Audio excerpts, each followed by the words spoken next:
Hello guys, welcome to today's Topic TV. Isang modus operandi ng mga online scammer na nambibiktima gamit ang mga page sa Facebook.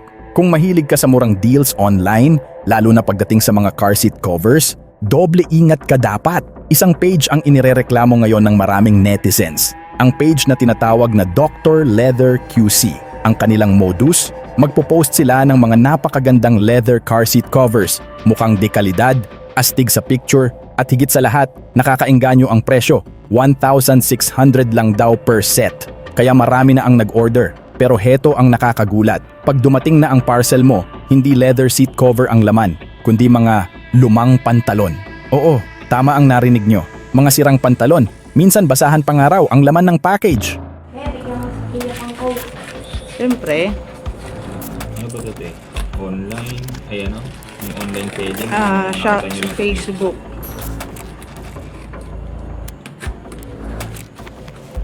Ito yung mga video. Diba? Scammer. Salbay. Sino nga? Diba? Ano yung magiging fragile? Diba? At kapag kinontak mo ang seller, sasabihin lang nila na iimbestigahan pa nila, ipacheck pa raw sa warehouse. At ang paborito nilang linya, mag-antay lang po kayo ng 2 to 3 days para ma-process ang refund. Pero ang totoo, wala na. Scam na yan. Goodbye na sa 1,600 mo. Hindi lang yan.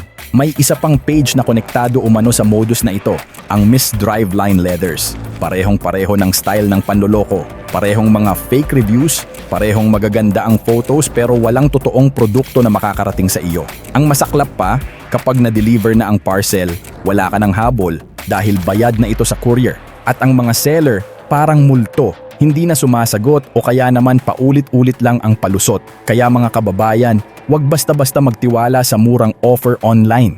Tandaan, kung sobrang mura, magduda ka na. At kung bibili kayo ng mga seat covers o accessories para sa sasakyan ninyo, mas mainam na dumiretso na lang kayo sa mga lehitimong paggawaan o physical stores. At least, nakikita ninyo ang produkto bago bayaran.